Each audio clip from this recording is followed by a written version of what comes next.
नमस्कार। प्रादेशिक समाचार के साथ मैं ज्ञानेश्वर प्रसाद श्रीवास्तव।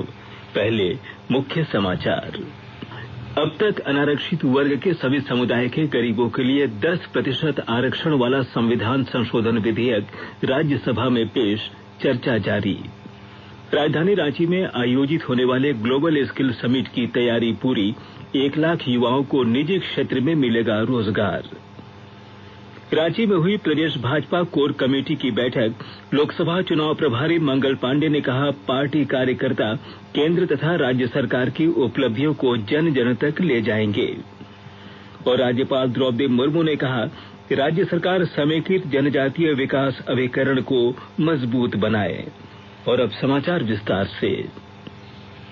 राज्यसभा में आज शोरगुल के बीच संविधान संशोधन विधेयक पेश किया गया, जिसके अंतर्गत अब तक अनारक्षित वर्ग के सभी समुदाय के गरीबों के लिए 10% आरक्षण की व्यवस्था है।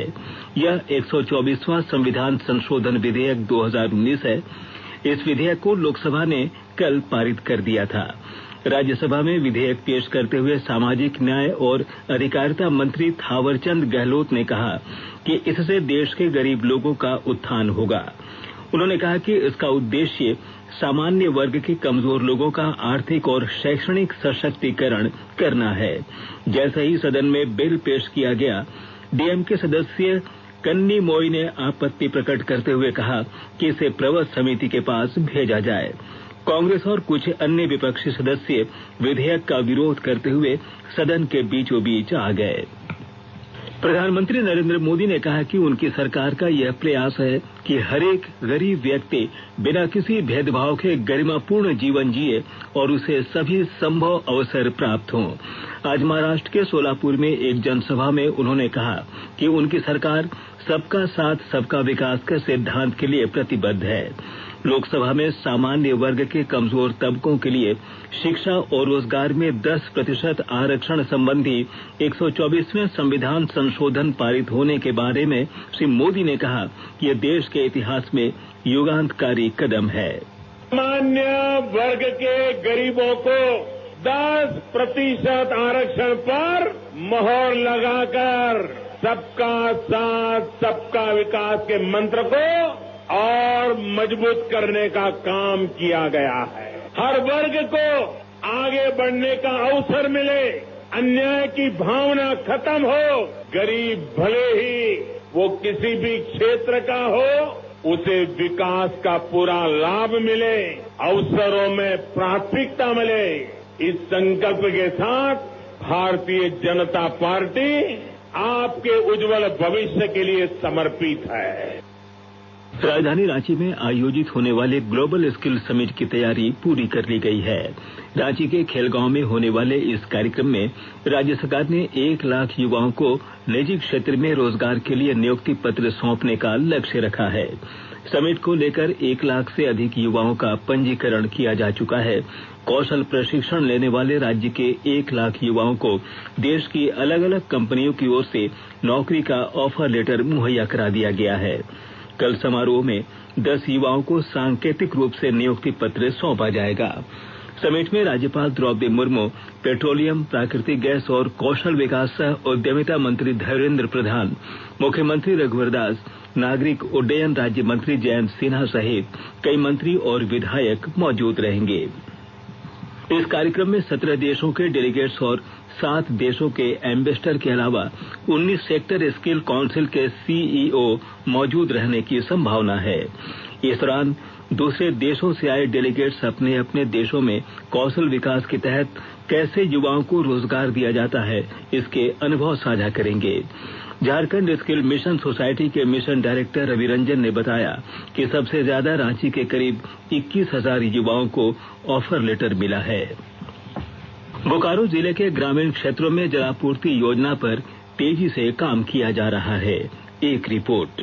बोकारो जिले के ग्रामीण क्षेत्रों में पाइपलाइन के माध्यम से पेयजल आपूर्ति की योजना पर जोर शोर से काम चल रहा है। ग्रामीण पाइप पेयजल आपूर्ति योजना से संबंधित 3 दिवसीय प्रशिक्षण शिविर बोकारो में आयोजित किया गया। प्रशिक्षण शिविर को संबोधित करते हुए उप विकास आयुक्त रवि रंजन मिश्रा ने कहा कि जल का सदुपयोग और जल की बर्बादी रोकना हम सबका कर्तव्य है।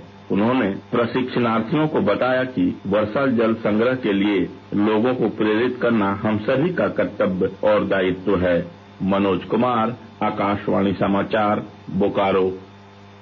आकाशवाणी के ताजा तरीन समाचारों के लिए आप हमारी वेबसाइट newsonair.com पर लॉग ऑन कर सकते हैं।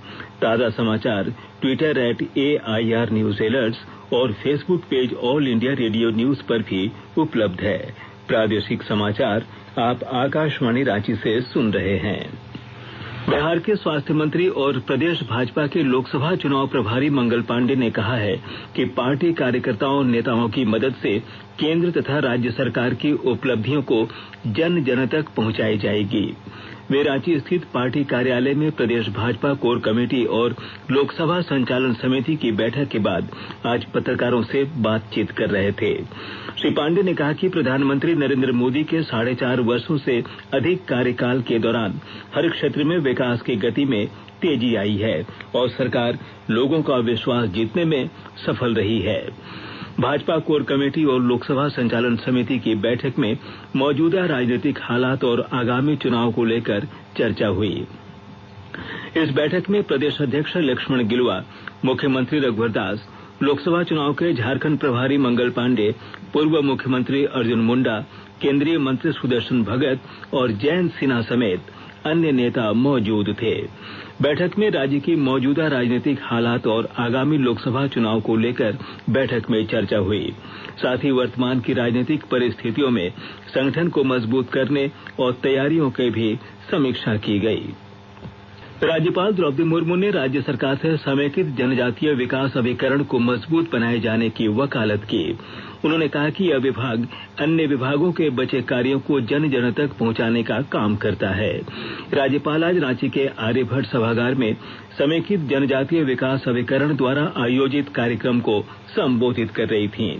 इस मौके पर केंद्रीय राज्य मंत्री जसवंत सिंह भाभोर, रांची विश्वविद्यालय के कुलपति डॉक्टर रमेश पांडे, श्यामा प्रसाद मुखर्जी विश्वविद्यालय के कुलपति डॉक्टर एसएन मुंडा और विभागीय सचिव हेमानी पांडे समेत अन्य गणमान्य लोग उपस्थित थे। संसद का बजट अधिवेशन 31 जनवरी से शुरू होकर 13 फरवरी तक चलेगा। सूत्रों ने बताया कि 1 फरवरी को अंतरिम बजट पेश किया जाएगा।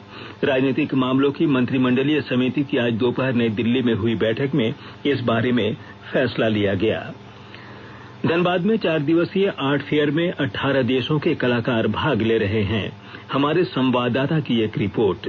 धनबाद में इंडिया टेलिंग की ओर से आयोजित 4 दिवसीय आर्ट फेयर में 18 देशों के कलाकारों ने एक से बढ़कर एक कलाकृतियां प्रदर्शित की है। पहली बार धनबाद में इतनी बड़ी संख्या में देशी विदेशी कलाकारों का जुटान हुआ है। इनकी कलाकृतियों को देखने के लिए बड़ी संख्या में कला प्रेमी एवं छात्र छात्रा लगातार मेले में पहुंच रहे हैं। शांति निकेतन के प्रोफेसर पद्मश्री जोगेन चौधरी, IIT धनबाद के निदेशक डॉ राजीव शेखर समेत प्रमुख हस्तियों ने आर्ट फेयर में पहुंचकर कलाकारों एवं कला प्रेमियों का उत्साह बढ़ाया है।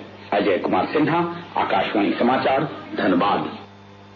राजधानी रांची के पुराने जेल परिसर में शहीदों की प्रतिमा निर्माण को लेकर आज से पवित्र मिट्टी संग्रह अभियान की शुरुआत हुई। अभियान के दौरान शहीद स्मारक के लिए शहीदों और महापुरुषों की जन्मस्थली से पवित्र मिट्टी संग्रह की जा रही है। 23 जनवरी तक चलने वाले इस अभियान के तहत राज्य भर से संग्रहित मिट्टी को पुराने जेल परिसर में रखा जाएगा। जैसा कि आपको मालूम है कि राज्य सरकार ने पुराने जेल परिसर को बिरसा मुंडा संग्रहालय के रूप में विकसित करने की योजना बनाई है। इसके तहत पुराने जेल परिसर में भगवान बिरसा मुंडा, सिद्धो कान्हो, दिवा किशुन, नीलांबर पीतांबर, गया मुंडा, जतरा टाना भगत, बुड्डू भगत और तेलंगा खड़िया की प्रतिमा स्थापित की जाएगी। पुलिस महानिदेशक डीके पांडे ने कहा कि विकास के लिए जागरूकता जरूरी है। बिना जागरूक हुए विकास की किरण द्वार तक नहीं पहुंच सकती है। डीजीपी श्री पांडे पलामू जिले के हरिहरगंज प्रखंड अंतर्गत पथरा पुलिस पिकेट में रात्रि विश्राम के बाद ग्रामीणों के साथ आज सीधा संवाद कर रहे थे। अपने 2 दिवसीय दौरे के क्रम में श्री पांडे ने नक्सल उन्मूलन अभियान की समीक्षा की और जवानों की हौसला बढ़ाई। इस कार्यक्रम के दौरान ग्रामीणों ने अपनी समस्याएं खोलकर डीजीपी के समक्ष रखी। राज्य सरकार ने भारतीय पुलिस सेवा के 3 अधिकारियों का स्थानांतरण और पदस्थापन किया है। गृह विभाग द्वारा जारी अधिसूचना के अनुसार गोड्डा के उपायुक्त राजीव रंजन सिंह को एटीएफ का पुलिस अधीक्षक बनाया गया है, जबकि अपराध अनुसंधान विभाग एटीएस के पुलिस अधीक्षक सुनील भास्कर को पाकुड़ का पुलिस अधीक्षक बनाया गया है। वहीं पाकुड़ के पुलिस अधीक्षक शैलेंद्र कुमार वर्णवाल को गोड्डा के पुलिस अधीक्षक पद पर नियुक्त किया गया है। भारतीय रेलवे ने खान पान की व्यवस्था की जरूरतों को पूरा करने के लिए कोचों के डिजाइन में बदलाव के संकेत दिए हैं। रेलवे सूत्रों के अनुसार खान पान की सुविधा उपलब्ध कराने के लिए कोच में ज्यादा जगह की जरूरत होगी।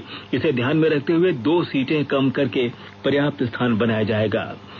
भारतीय रेल खानपान एवं पर्यटन निगम IRCTC की वेबसाइट पर हवाई टिकट खरीदने वालों को 50 लाख रुपए का दुर्घटना बीमा मुफ्त दिया जाएगा और ये सुविधा किसी भी एयरलाइन के देशी और विदेशी यात्रा टिकट पर दी जाएगी। अंत में मुख्य समाचार एक बार फिर। अब तक अनारक्षित वर्ग के सभी समुदाय के गरीबों के लिए 10% आरक्षण वाला संविधान संशोधन विधेयक राज्यसभा में पेश, चर्चा जारी। राजधानी रांची में आयोजित होने वाले ग्लोबल स्किल समिट की तैयारी पूरी, 1 लाख युवाओं को निजी क्षेत्र में मिलेगा रोजगार। रांची में हुई प्रदेश भाजपा कोर कमेटी की बैठक। लोकसभा चुनाव प्रभारी मंगल पांडे ने कहा, पार्टी कार्यकर्ता केंद्र तथा राज्य सरकार की उपलब्धियों को जन जन तक ले जाएंगे। और राज्यपाल द्रौपदी मुर्मू ने कहा, राज्य सरकार समेकित जनजातीय विकास अभिकरण को मजबूत बनाए। इसके साथ ही आकाशवाणी रांची से प्रादेशिक समाचार का ये बुलेटिन समाप्त हुआ। नमस्कार।